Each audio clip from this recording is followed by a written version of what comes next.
Yeah. Mhm. So I mean, if there was someone, because just listening to your story now, yeah, it just feels so obviously achievable, but so daunting in terms of what it takes and Yeah, the man. that you have to build, the people that you have to put together, the time, and also having to manage. I mean, you've got a young son and the wife and the family and all of that. Those kind of daunting nature of that can make or break dreams and ideas that people have. So, I mean, Yeah. if you were to advise someone who is looking to launch and get into something like that, what would you say to them? What would you say? Well, the first thing is the people around you that you love, your loved one, I would say, just, Mhm. make sure you get them engaged from the early starts, like Yeah. about your Mhm. passion, about what you're building, and get the support. Because if Yeah. you don't have the support, you are doing Mm. your own side gig on your own, your wife Yeah. or your partner, your family, then don't really know what you're doing. It will be Yeah. very difficult to go through the whole journey. Yeah. Yeah. For me, a time when I wanted to cry, when I was like, oh, so upset, I had that Mm. support because they knew what I was doing, you Yeah. know? Yeah. So Yeah. they knew the visibility was there. I've always been transparent into what we're doing and Yeah. the vision where we need to be. Yeah, it doesn't have to become like an everyday topic, Yeah. but it's important for them to understand, and that will instill some confidence in you as well. Yeah. So that's definitely one thing. Yeah. The other thing I Wow. would say is don't worry too much about people who don't believe in you. In you. Yeah. Okay?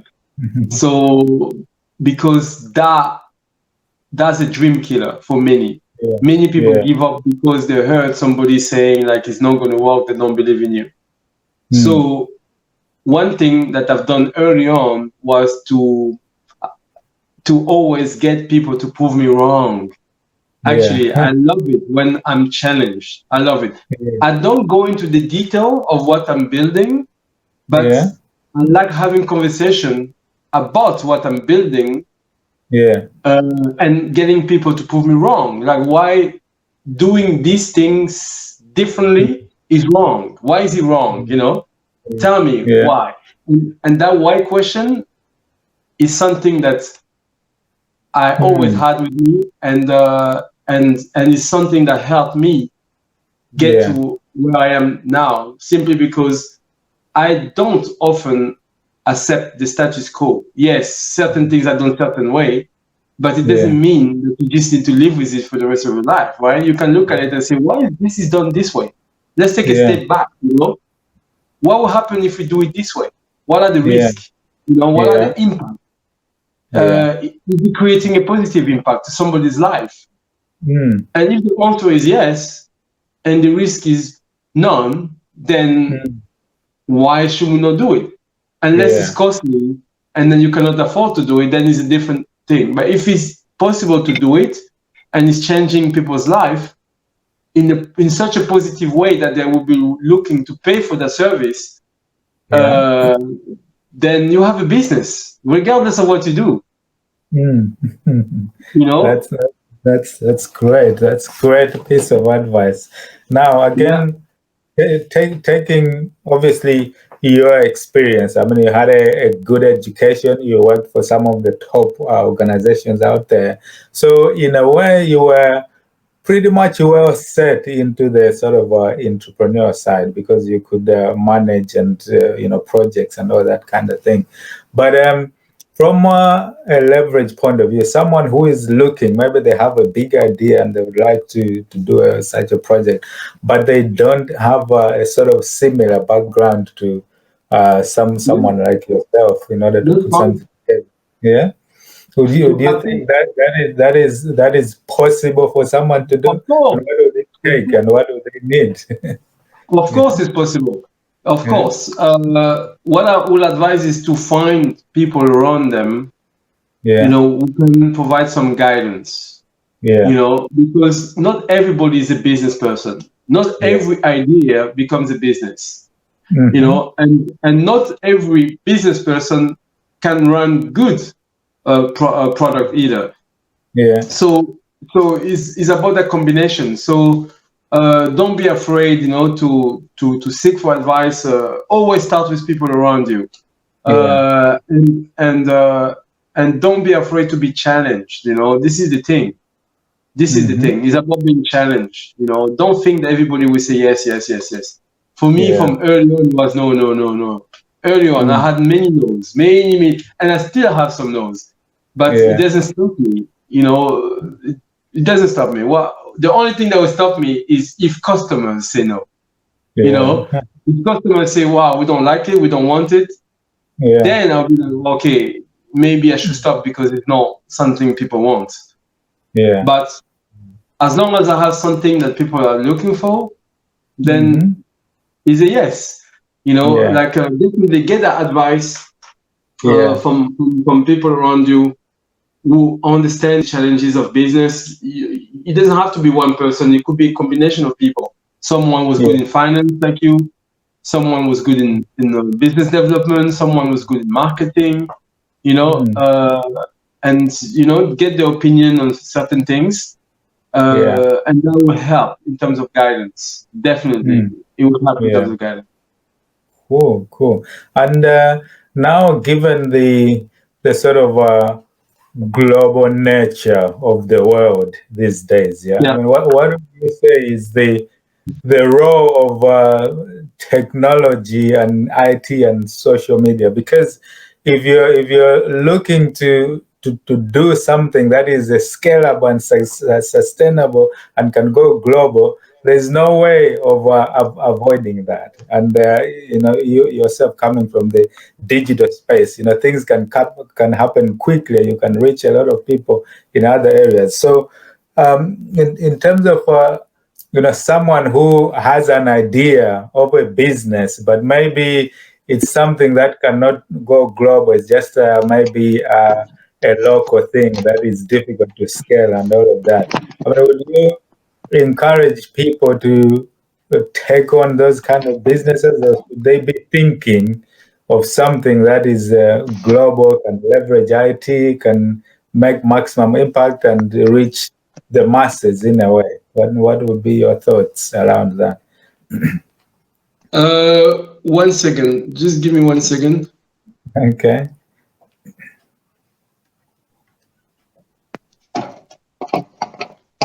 Yeah, I mean, can you hear me well?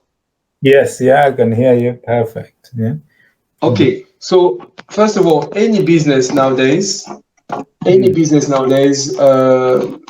you need to have a social media strategy. Yeah. You cannot expect to run a business without having social media, or not just social media, but digital presence. Yeah. Our entire business platform was built around how can we interlink it to social media. You see what I mean? Because we don't really depend too much on how many people are landing on the website. Because the first thing I did is, when we started building this, was how do you value a company? You know, what makes your company stand out?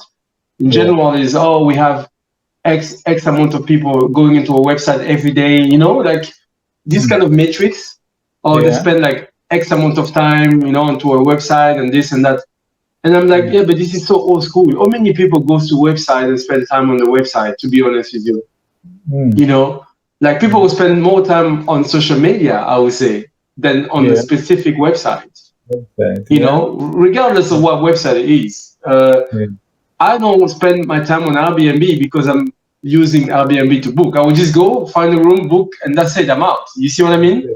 Like if I'm traveling, I'm taking a flight, I won't spend like so much time on British Airways website. Like I would just go and look for my trip and go. You know, I don't really spend time looking at stories there. You see what I mean? People rather go onto maybe, let's check out British Airways Instagram. Like let's check out British Airways Facebook. Nowadays, this is the thing. That's the game changer. You understand what I mean? So therefore, it becomes irrelevant how long people are spending on your website. Yeah. really is irrelevant, because that's not the point, you Yeah. know.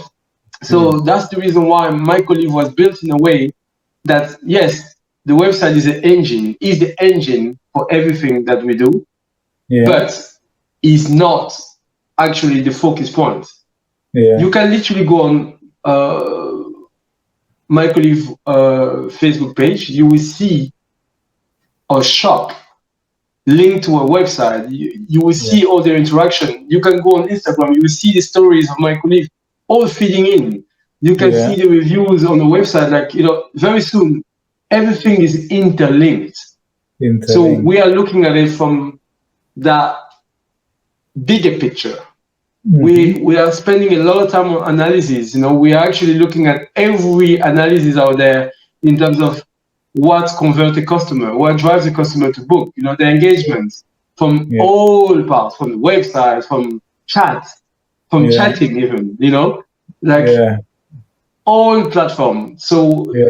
this is what we care about. We don't care about just the website. The So website. so that's very important. Like when you build something, look at Mm. it this way. Like, how are you going to get people engaged? And it doesn't Engage. have to be every day, every minute engagement. We don't want people to be engaged with us every day. That's not what we're talking about. What we want Yeah. is to create memories. Memories. So when Wow. people engage with you, Mm. even I engaged with you a few years ago, we Yeah. haven't met, but we have the Yeah. memories. Yes. You understand? Absolutely. And Yes. that's what Yeah. I'm talking about. Yeah. So these memories translate into referrals. If you hear Yeah. somebody looking for something, you say, but I know money. Like, you need to go there. Even if we Yeah. haven't interacted every day. You see what I mean? That's Yeah. my point I'm trying to make. It's about Yeah. conversion. How do you convert someone? How can Yeah. someone refer your business to someone else in a Yeah. digital world? Yeah. Yeah. Because you can see memories from 2 years ago is still Yeah. valid today. Today. Yeah. Absolutely. But you cannot see someone which is front on the website 2 years ago, like say, oh, this guy was on the website 2 years ago. No. But the Yeah. memories created from social media and things like that will drive people buying today. Yeah. Today. Wow. That's great. Now, what's the vision now? You look, see yourself 2, 3, 4, 5 years, 10 years from now. What is the grand vision? What is the grand plan for MYCOlive or yourself, Yeah, maybe? it's a good question. Yeah. I mean, I won't say 10 years, to be honest with you. With the COVID, everything now, we need to look at it like short term to medium term. Yeah. But having said that, everything we have been building is based on long-term Yeah. strategy. Yeah. Like what we are doing now is Mhm. not just about now; it's about tomorrow, and so on Mhm. and so on. So Yeah. for us, Mhm. the vision is 2 years from now, Mhm. we're gonna raise Series A Mhm. funding from big, let's say, competitor like big company who might come and buy a big share of MYCOlive. Yeah. But before even that, we will be in many, many cities Yeah. in the next 2 years. I'm Yeah. counting 7 cities, maybe Yeah. more. And we're going to be we are a franchise, by the way. This is one thing I didn't say, because Ah, I don't like talking too much about strategy. yeah. Mhm. Simply because I want to protect what we're building. We're still a Yeah. startup, Yeah. Yeah. but we're going to be definitely in many cities, and we're already talking about it. Which city next. And then, as you said earlier, you've been to the website and you saw like the properties, and they're so nice. And this is a standard that we That's have that. built, and that standard will carry on in many cities. And Yeah. when you hear about MYCOlive, you remember like, wow, it's like the Hilton of co-living, Yeah. because it's a standard. Yeah. When you hear about the Hilton, it doesn't Yeah. matter if it's in Paris, in Portugal, in London, it's the Yeah. standard, the name, Yeah. that Yeah. rings a bell. Mm. And when you hear about Airbnb, you don't have that feeling. You don't have like, oh, is that standard? You see what I mean? Or Yeah. if you hear about booking.com, you don't have that feeling, oh, it's a standard. No. But that's the Yeah. difference with MYCOlive. When you see MYCOlive, the first thing you even told me is like, wow, is the Yeah. standard. Absolutely. And that's the thing. Michael, Yeah. that's the business model. It's about the standard and the branding. Is the branding. Yeah. It's not about having millions of listings, having millions of people interacting on the website. No. It's Yeah. about people remembering, like, wow, I'm part of that community. I'm part of MYCOlive because of the standards. Yeah. Yeah. That's brilliant, because I can see there already you've got like London and Paris and other places coming soon, so Yes. which is in line with what you're talking about, to go that way. And you've built a platform that will cater for that expansion, which is great. Absolutely. So one thing I learned working with Alberto, when I started working with him, the first meeting we had, he said to me, Manny, you need to get ready for success. Yeah. What does it mean? I was like, what do you mean? Like, we're only just starting. We don't know if we're going to succeed. He said, this is the whole point. Yeah. What if you succeed and you are not ready? You're going to fail. Yeah. Because your product might be good, but you're failing because you are not ready you are not ready for that demand. So therefore, you're going to have bad reviews because you are not ready. Yeah.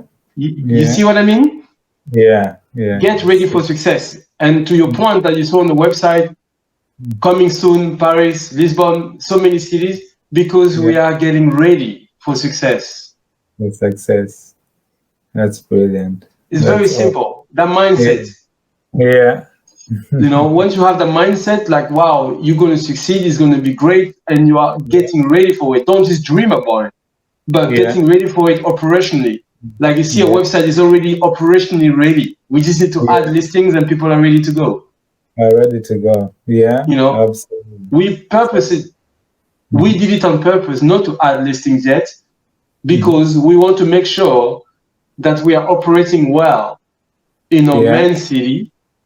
We get the right reviews, and we are learning from the mistakes before we scale. And that's what a lot of people make as a mistake. They start scaling too fast without being ready for it. Correct. Yeah. And that will kill your business. So for us, we don't need to scale too fast. We need to scale at the right time. At the right pace. Yeah, the right pace. And when we are operationally ready, we have tested everything with a sample of customers, then there is no reason why we not scale, Yeah. Wow. So it's that clarity of vision. You can actually visualize like where you are in a few years' time, or the cities and the places and all of that. And that's very clear in your mind. So no, that's brilliant. Wow.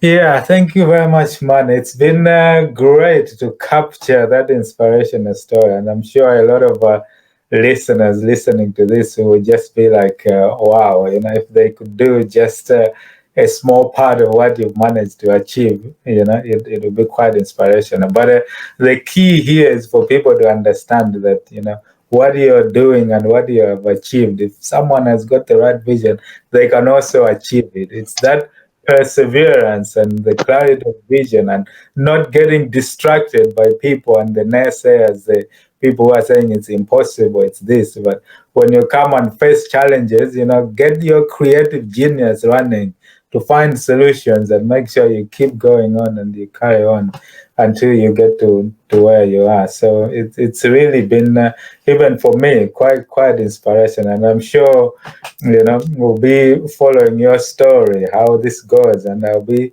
coming there to test some of your MYCOlive play. So is it booking like Airbnb, in the sense that people can book like? No.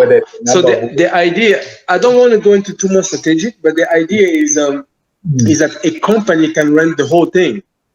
So you can rent the whole thing, which you then use for your staff. You see what I mean? Yeah. So your staff can come and use, they don't need to pay.